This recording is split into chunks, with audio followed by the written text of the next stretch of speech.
I got out for a golden duck. Very first ball of the game in my very first ever club game of cricket, under 10s, LBW. This cricket for me started as a young kid in Australia. And for me, my dad played cricket and his dad played cricket. So it was a big thing for me growing up. My first memories of that was training with my dad in the backyard and getting kind of prepared to play my first game of cricket. I remember getting my first bat and my pads and training in the backyard for months leading up to me going to play my first club game. From the start, I essentially somehow, I don't know if I declared it or if my dad declared it, but basically we decided that I was going to be an opening batter.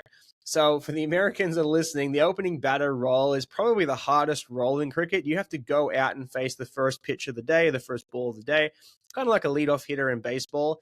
But unlike in baseball, you get to come back in even if you strike out. Where in cricket, you don't get to come back in if you strike out. And on my very first game, I remember walking out onto the field and facing the very first ball. I chose to face the first ball.